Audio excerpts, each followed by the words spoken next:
જ્ઞાનનો ઓટલો, શિક્ષણની નવી દિશા.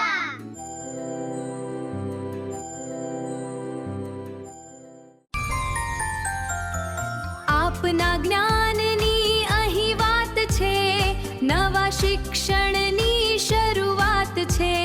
જ્ઞાનનો ઓટલો નવી દિશા, જ્ઞાનનો ઓટલો નવી દિશા. સૌનું સ્વાગત છે અહીંયા, જ્ઞાનનો ઓટલો નવી દિશા.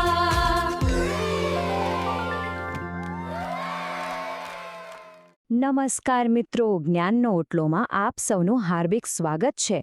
આજે આપણે એક બહુ જ રસપ્રદ સફર પર નીકળવાના છીએ, પ્રકાશ અને દૃષ્ટિની દુનિયામાં. ચાલો આજે એ સમજીએ કે આપણે આજુબાજુની વસ્તુઓને આખરે જોઈએ છે કેવી રીતે. ચાલો એક નાનકડી કલ્પનાથી શરૂઆત કરીએ.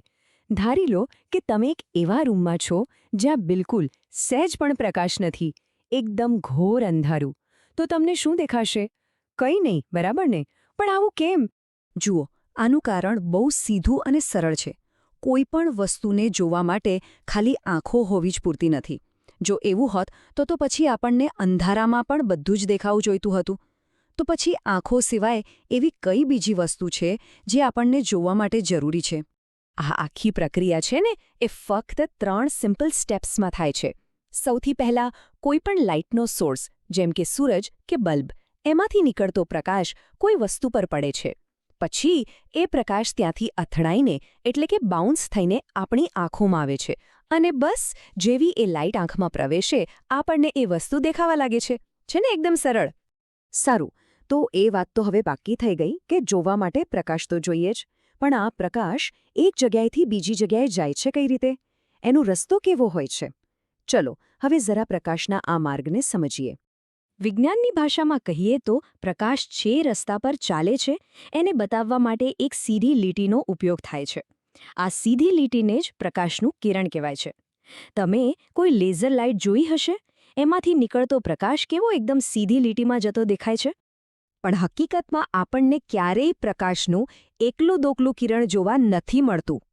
આપણે જે જોઈએ છીએ ને એ તો આવા અસંખ્ય કિરણોનું એક આખું ગ્રુપ, એક ટોળું હોય છે. અને આવા ઘણા બધા કિરણોના સમૂહને કિરણપુંજ કહેવામાં આવે છે.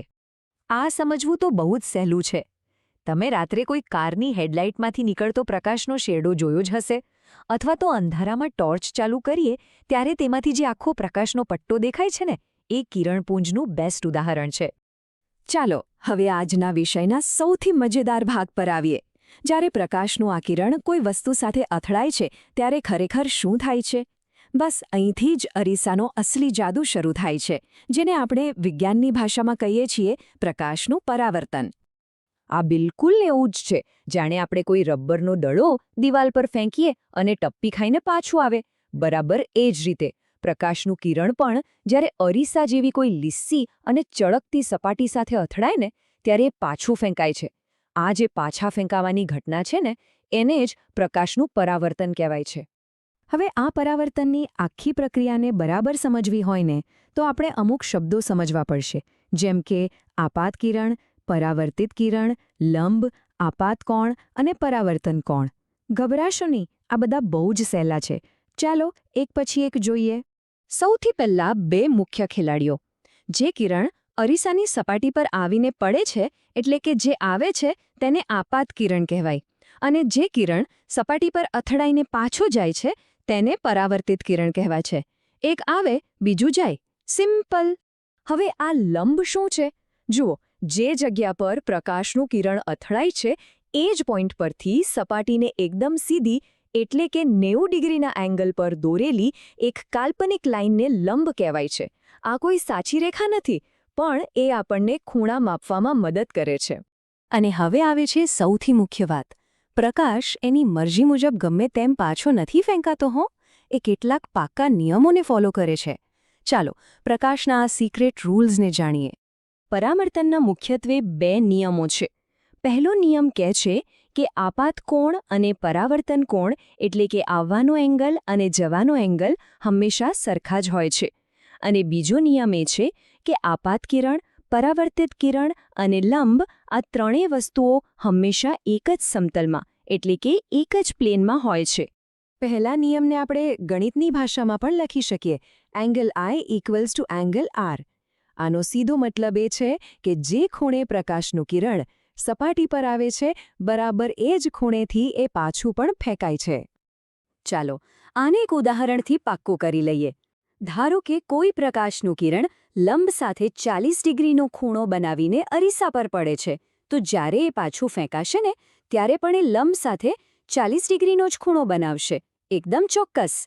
તો ચાલો હવે તમારા માટે એક સવાલ.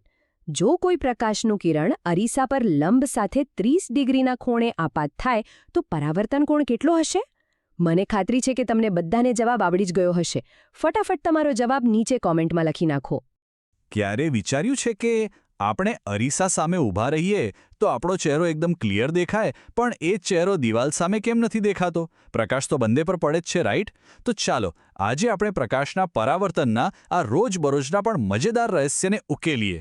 તો આ જ છે આપણો મેઇન સવાલ. અને ના, આ કોઈ જાદુ નથી. આ તો શુદ્ધ વિજ્ઞાન છે જે આપણી આસપાસ સતત કામ કરી રહ્યું છે. આ સવાલનો જવાબ ખરેખર તો પ્રકાશના પરાવર્તનના બે અલગ અલગ પ્રકારોમાં છુપાયેલો છે. ચાલો આમાં થોડું ઊંડા ઉતરીએ. આપણા આ મિસ્ટ્રીનો પહેલો હીરો છે નિયમિત પરાવર્તન. હા, આ એ જ પ્રોસેસ છે જે અરીસાને એનો જાદુ આપે છે અને જેના કારણે આપણને એકદમ સ્પષ્ટ ઇમેજ જોવા મળે છે.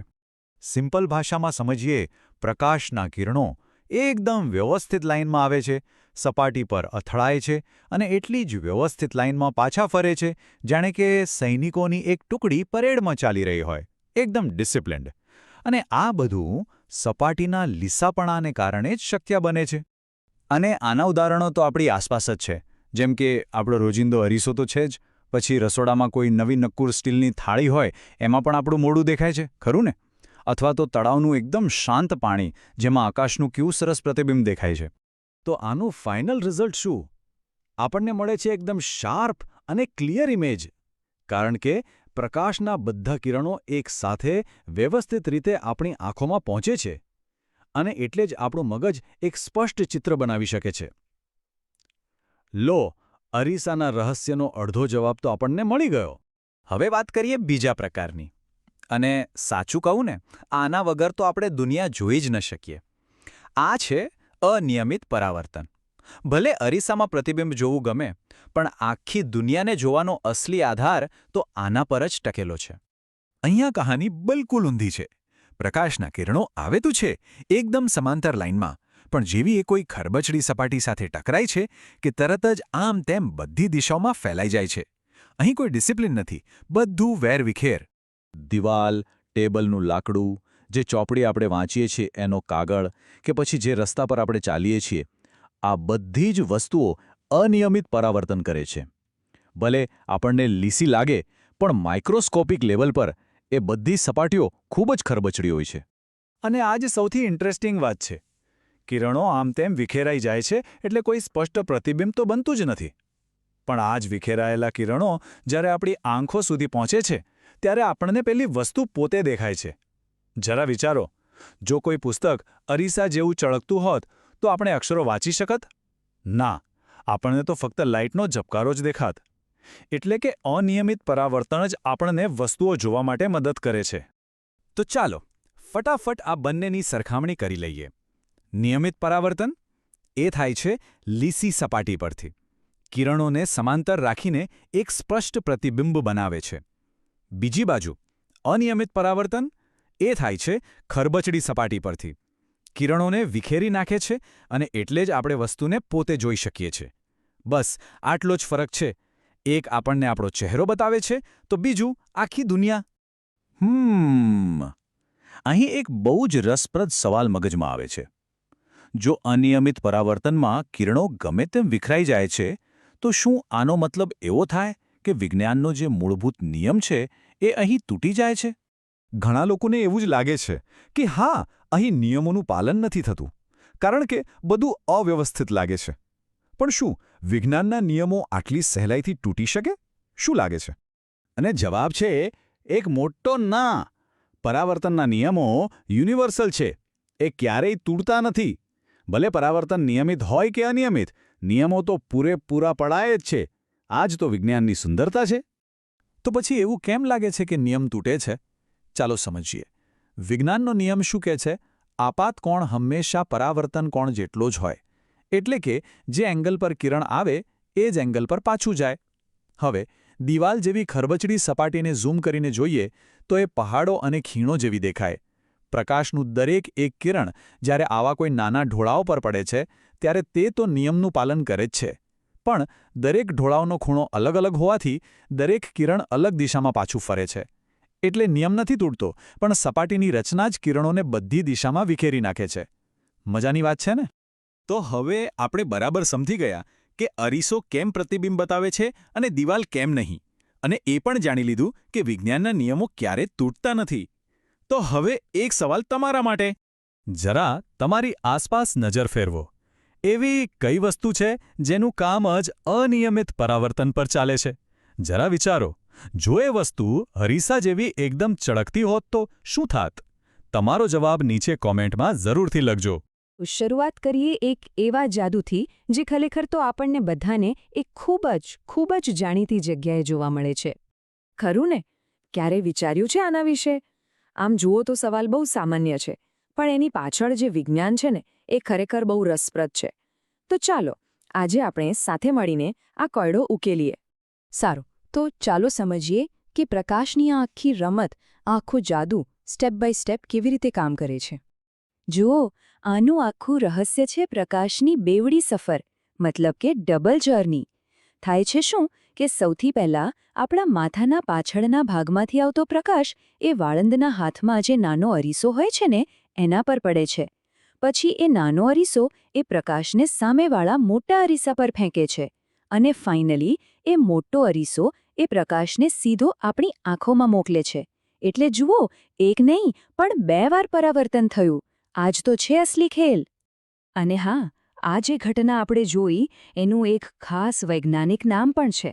એને કહેવાય છે બહુવિધ પરાવર્તન, એટલે કે મલ્ટિપલ રિફ્લેક્શન્સ. સાવ સાદી ભાષામાં કહીએ તો જ્યારે પ્રકાશ એક કરતાં વધુ વાર કોઈ સપાટી પર અથડાઈને પાછો ફરે, બસ એને જ બહુવિધ પરાવર્તન કહેવાય. પણ આ સિદ્ધાંત કંઈ ખાલી વાળંદની દુકાન પૂરતો સીમિત નથી હો. આ જ સિદ્ધાંતનો ઉપયોગ કરીને એક એવું જબરજસ્ત સાધન બને છે જેનાથી આપણે એવી વસ્તુઓ પણ જોઈ શકીએ જે આપણી નજર સામે હોય જ નહીં, મતલબ કે છુપાયેલી હોય. અને એ જાદુઈ સાધનનું નામ છે પેરિસ્કોપ. હા, એ જ બહુવિધ પરાવર્તનના સિદ્ધાંત પર કામ કરતું એકદમ જોરદાર ઉપકરણ.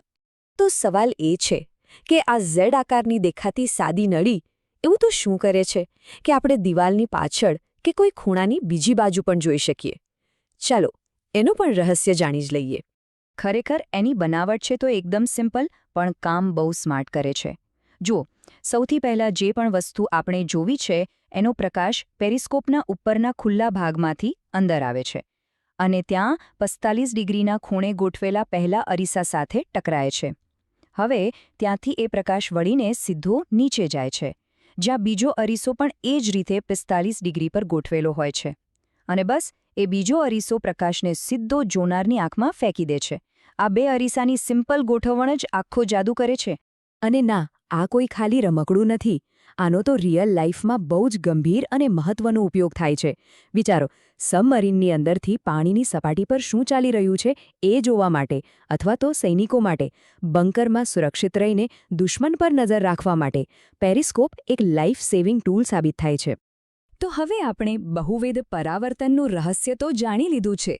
તો હવે સમય છે થોડી વૈજ્ઞાનિક જાસૂસી કરવાનો. ચાલો હવે તમારો વારો. થોડું વિચારો અને નીચે કમેન્ટ્સમાં જણાવો કે તમે બહુવિધ પરાવર્તન અર્થાત મલ્ટિપલ રિફ્લેક્શન્સ બીજે ક્યાંય જોયા છે? કોઈ શોપિંગ મોલના ટ્રાયલ રૂમમાં કે પછી કોઈ કાચના મહેલમાં? તમારા જવાબો જાણવાની બહુ મજા આવશે, કારણ કે યાદ રાખજો, વિજ્ઞાનને જાતે શોધીને શીખવાની મજા જ કંઈક ઓર છે. ક્યારે વિચાર્યું છે કે વિજ્ઞાન અને કળા મળીને કેવો જાદુ કરી શકે? આજે આપણે એવું જ કંઈક કરવાના છીએ. ચાલો બનાવીએ એક કેલિડોસ્કોપ જે આપણને લઈ જશે રંગો અને પ્રતિબિંબોની એક અદ્ભુત દુનિયામાં. ના ના, આ કોઈ મંત્ર જંતરવાળો જાદુ નથી. આ તો છે શુદ્ધ વિજ્ઞાનનો જાદુ, ભૌતિક વિજ્ઞાનનો. આપણે બસ થોડા સરળ નિયમોનો ઉપયોગ કરીને એક એવી વસ્તુ બનાવીશું ને કે જોનાલા બસ જોતા જ રહી જાય. તો ચાલો, થઈ જાઓ તૈયાર આપણી પોતાની રંગીન દુનિયા બનાવવા. હવે દરેક જાદુ પાછળ કોઈક તો રહસ્ય છુપાયેલું હોય જ છે, ખરું ને? તો પછી આ કેલેડોસ્કોપના જાદુ પાછળનું સિક્રેટ શું છે? ચાલો સમજીએ. તો જુઓ, કેલિડોસ્કોપ એટલે બીજું કશું નહીં પણ અરીસાઓથી બનેલી એક ટનલ. હવે થાય છે એવું કે જ્યારે પ્રકાશ અંદર પડેલા પેલા રંગીન કાચના ટુકડાઓ પર પડે ને અને પછી એ અરીસાઓ સાથે ટકરાઈને ત્યારે એક જ ટુકડાના હજારો પ્રતિબિંબ બને છે. બસ આ જ છે એનો સિદ્ધાંત, જેને કહેવાય છે ગુણક પ્રતિબિંબ. અને એનાથી જ બને છે પેલી અદ્ભુત, ક્યારેય ખતમ ન થનારી પેટર્ન્સ. અને આ જ તો એની ખરી મજા છે. તમે એને જેટલી વાર હલાવશો એટલી વાર એકદમ નવી, એકદમ ફ્રેશ ડિઝાઇન જોવા મળશે. મતલબ કે એક ડિઝાઇન બીજી વાર ક્યારેય નહીં દેખાય. અચ્છા, આના પરથી એક સવાલ યાદ આવ્યો. કુદરતમાં એવી કઈ વસ્તુ છે જે બિલકુલ આના જેવી જ દરેક વખતે યુનિક એટલે કે અજોડ હોય છે? હિન્ટ આપું? એ બરફમાંથી બને છે. વિચારો અને તમારો જવાબ નીચે કોમેન્ટ્સમાં લખીને જણાવો. ચાલો તો પછી હવે આપણો જાદુઈ પટારો ખોલીએ અને જોઈએ કે આ બનાવવા માટે શું શું જોઈશે. બધો સામાન જો હાથવગો હશે ને તો બનાવવાની પ્રોસેસ એકદમ ફટાફટ અને મજેદાર થઈ જશે. ઓકે, તો લિસ્ટ પર એક નજર નાખી લઈએ. આપણને જોઈશે 3 લંબચોરસ અરીસાની પટ્ટીઓ, એક જાડા પૂઠાની નળી, પછી એક પારદર્શક અને એક દૂધિયા રંગની ગોળ કાચની તકતી. અને હા, સૌથી જરૂરી વસ્તુ, રંગીન કાચ કે પછી જૂની બંગડીઓના નાના નાના ટુકડા, સાથે થોડી ટેપ કે રબર બેન્ડ અને છેલ્લે એક કાણાવાળું ગોળ પૂઠું. બસ આટલી જ વસ્તુઓ. બધું ભેગું થઈ ગયું? તો ચાલો હવે કામ શરૂ કરીએ. અને હવે આવે છે આખી પ્રોસેસનો સૌથી મજેદાર ભાગ, એસેમ્બલી. ચાલો આ બધી છૂટક વસ્તુઓને જોડીને આપણો જાદુ તૈયાર કરીએ. બસ સ્ટેપ બાય સ્ટેપ મારી સાથે કરતા જાઓ. સૌથી પહેલાં પેલી 3 અરીસાની પટ્ટીઓ લો.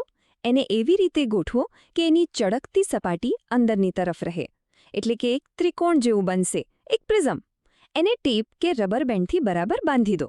હવે આ પ્રિઝમને ધીમે ધીમે પૂઠાની નળીની અંદર સરકાવી દો. એકદમ ફિટ બેસવું જોઈએ. પછી નળીનો એક છેડો પેલા કાણાવાળા પૂઠાથી બંધ કરી દો.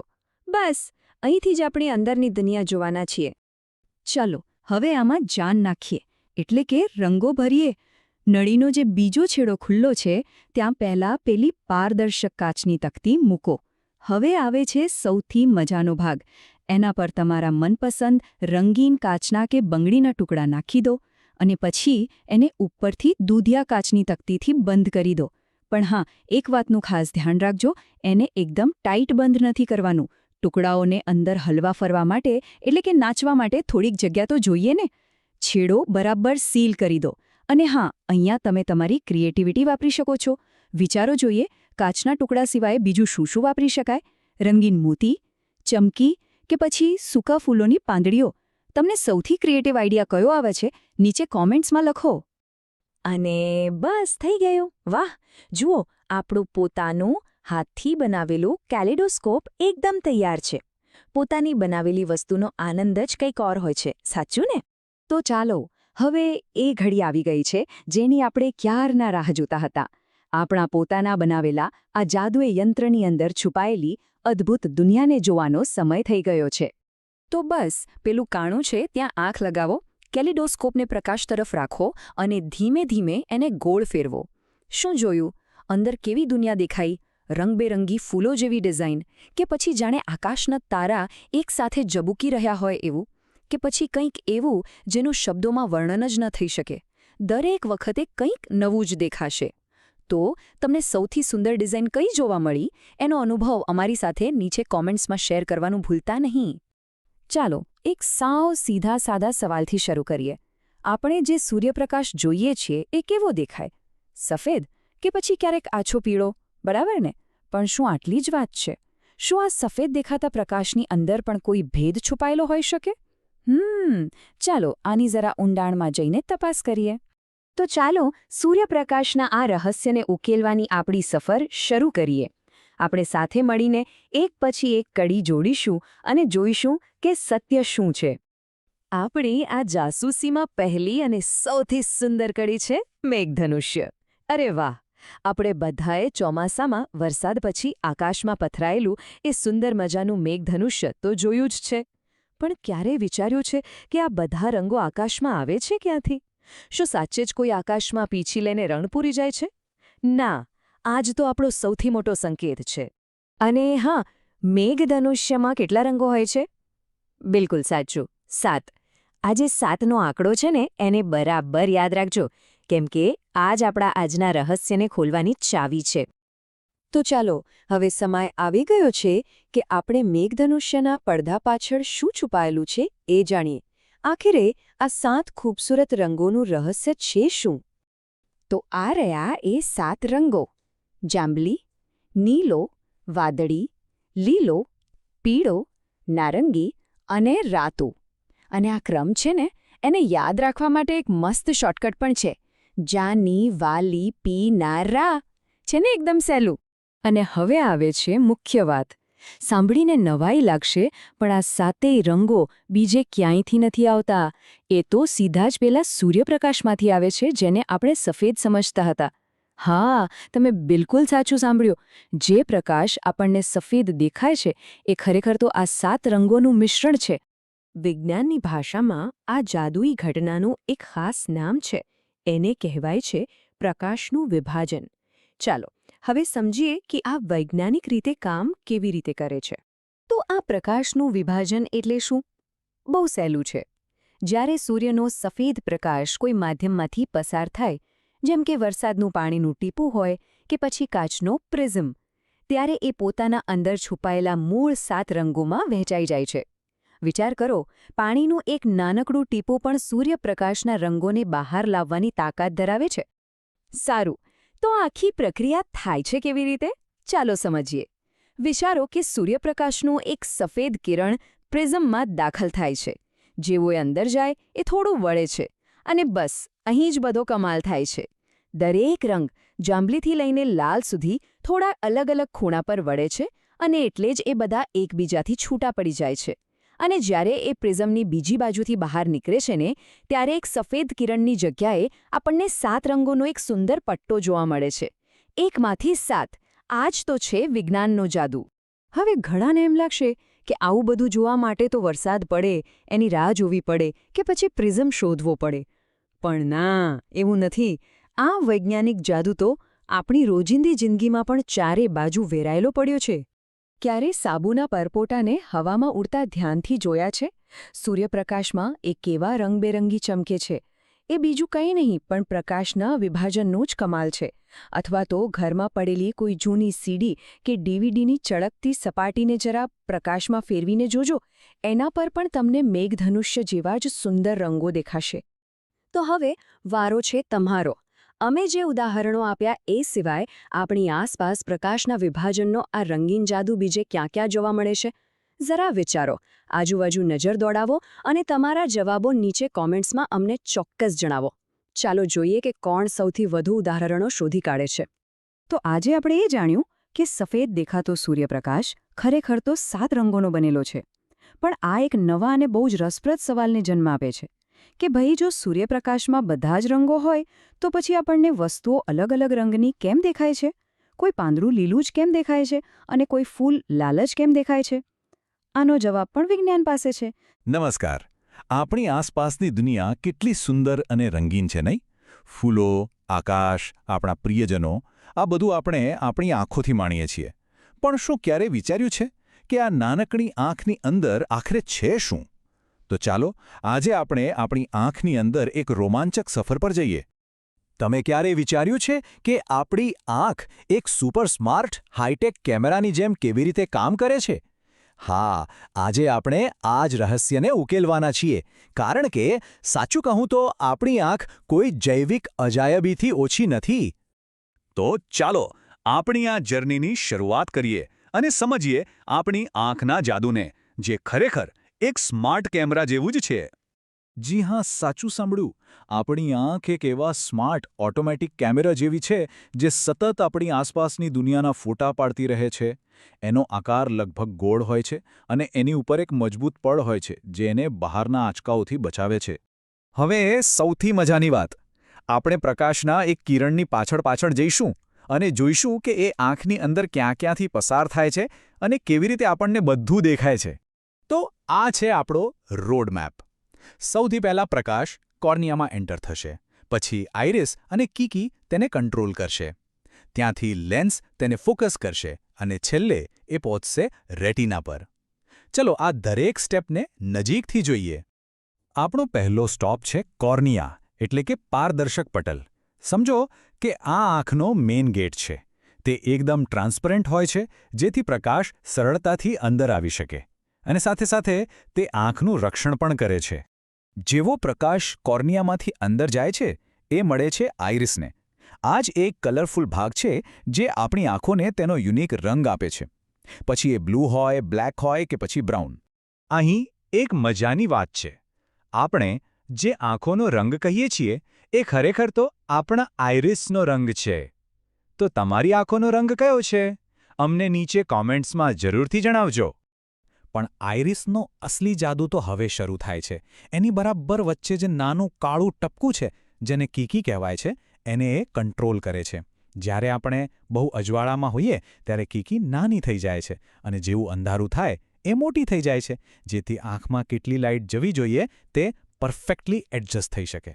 કીકીની બરાબર પાછળ છે આપણો નેચરલ લેન્સ, જેને નેત્રમણિ કહેવાય છે.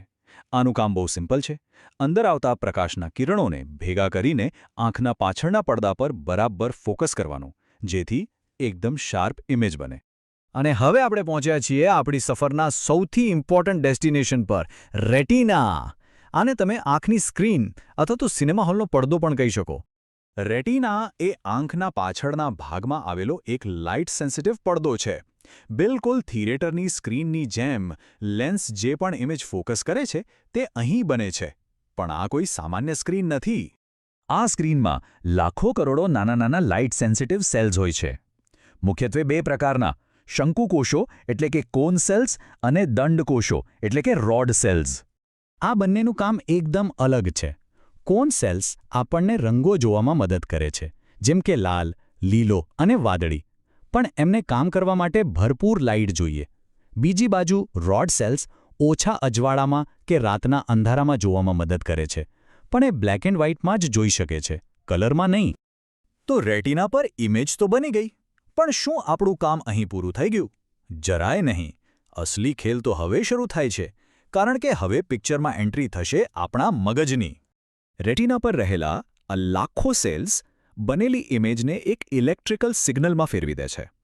પછી આ સિગ્નલ ઓપ્ટિક નર્વ એટલે કે દૃષ્ટિચેતા નામના એક કેબલ દ્વારા સીધો મગજ સુધી પહોંચાડવામાં આવે છે. અને ફાઇનલી મગજ આ સિગ્નલને ડીકોડ કરે છે, એને સમજે છે, અને ત્યારે જ આપણને ખબર પડે છે કે આપણે ખરેખર શું જોઈ રહ્યા છીએ. મતલબ કે આંખ તો ખાલી ડેટા કલેક્ટ કરે છે, અસલી જોવાનું કામ તો આપણું મગજ કરે છે. અહીં એક મજેદાર સિક્રેટ કહું? આપણી દરેક આંખમાં એક એવી જગ્યા છે જ્યાંથી આપણે બિલકુલ જોઈ નથી શકતા. એને કહેવાય છે બ્લાઇન્ડ સ્પોટ. આ એ જગ્યા છે જ્યાંથી ઓપ્ટિક નર્વ આંખમાંથી બહાર નીકળે છે અને ત્યાં કોઈ લાઇટ સેન્સિટિવ સેલ જ નથી હોતા. તો આખી વાતનો સાર એ છે કે આપણી આંખ અને મગજ એક ઇનક્રેડિબલ ટીમ છે. આંખ એક કેમેરા છે જે લાઇટ કેપ્ચર કરે છે અને મગજ એક પાવરફુલ પ્રોસેસર છે જે એ લાઇટમાંથી દૃષ્ટિ બનાવે છે. શું જોડી છે નહીં? તો આ વિચાર સાથે જ આપણે આજની વાત પૂરી કરીએ. પણ જતાં જતાં તમારા માટે એક સવાલ. જો આપણી આંખ એક કેમેરા છે તો પછી આપણું મગજ શું કહેવાય? એક સુપર કમ્પ્યુટર, એક સ્ટોરી ટેલર કે પછી એક આર્ટિસ્ટ? તમારા ક્રિએટિવ જવાબો અમને કોમેન્ટ્સમાં ચોક્કસ જણાવજો. નમસ્કાર.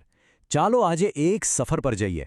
એક એવી સફર જેમાં આપણે દૃષ્ટિની આ અદ્ભુત દુનિયાને સમજીશું અને એ પણ જાણીશું કે જે લોકો જોઈ નથી શકતા તેઓ સ્પર્શથી દુનિયાને કેવી રીતે વાંચે છે. તો શરૂ કરીએ.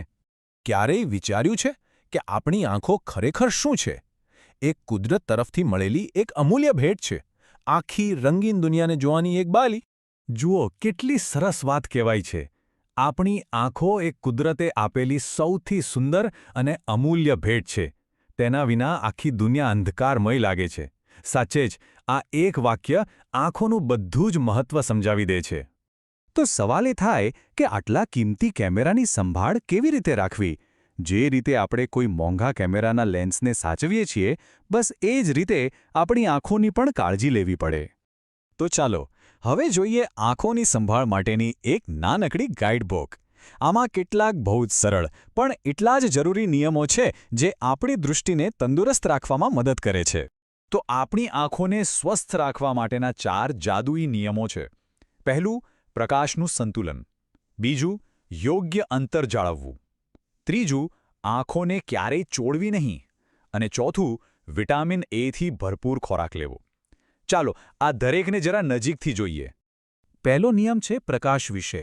આપણને એમ જ હોય કે ઓછા પ્રકાશમાં વાંચવાથી જ તકલીફ થાય. પણ ના, વધુ પડતો તેજ પ્રકાશ પણ એટલો જ ખતરનાક છે.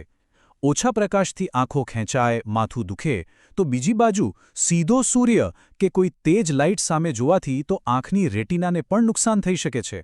હવે બીજો નિયમ જે એક ચોક્કસ આંકડા સાથે જોડાયેલો છે, 25 સેન્ટીમીટર.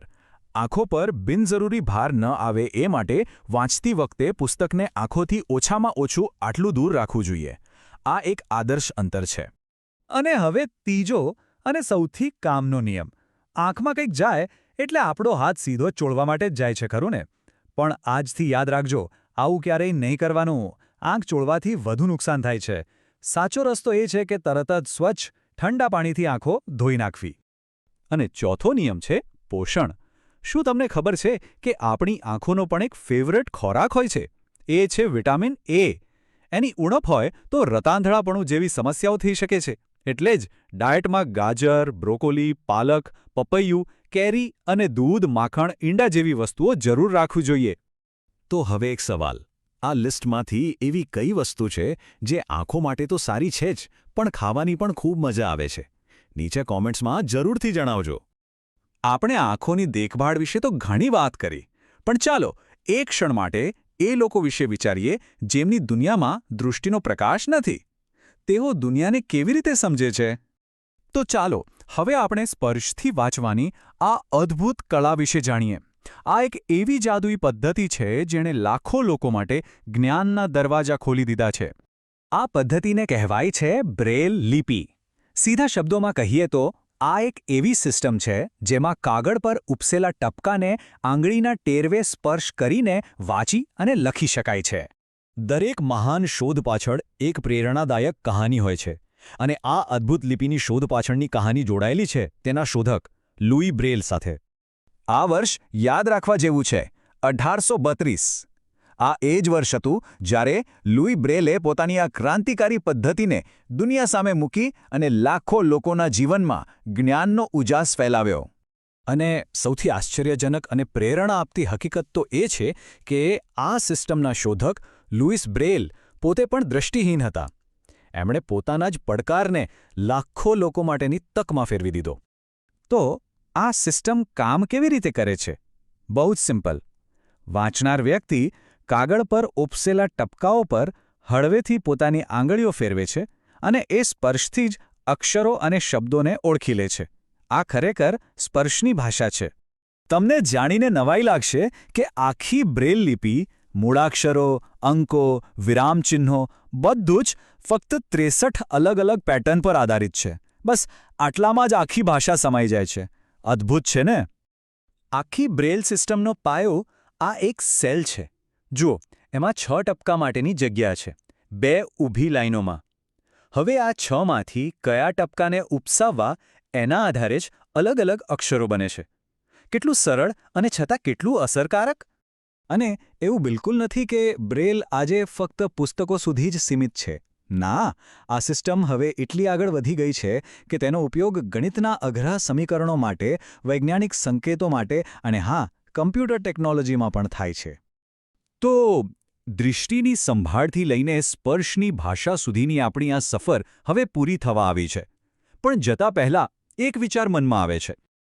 લુઈ બ્રેલે પોતાના અંગત પડકારને એક એવી શોધમાં ફેરવી દીધો જે આજે લાખો લોકો માટે આશીર્વાદરૂપ છે.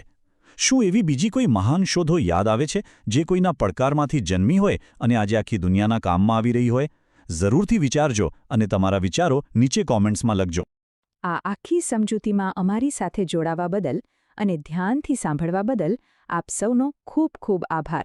અમને આશા છે કે પ્રકાશના પરાવર્તનનો આ કોન્સેપ્ટ હવે એકદમ ક્લિયર થઈ ગયો હશે. જો આપને આ સમજૂતીમાં મજા આવી હોય અને આવા જ બીજા અઘરા લાગતા વિષયોને આટલી જ સરળતાથી સમજવા હોય તો અમારી ચેનલને સબસ્ક્રાઇબ કરવાનું બિલકુલ ભૂલતા નહીં. અને હા, આજના વિષયને લગતું સ્ટડી મટીરિયલ જોઈતું હોય તો નીચે ડિસ્ક્રિપ્શન અને કોમેન્ટ વિભાગમાં એક લિંક આપેલી છે. એના પર ક્લિક કરીને અમારા વોટ્સએપ ગ્રુપમાં જરૂર જોડાઓ. ફરી મળીશું એક નવા જ્ઞાન સાથે.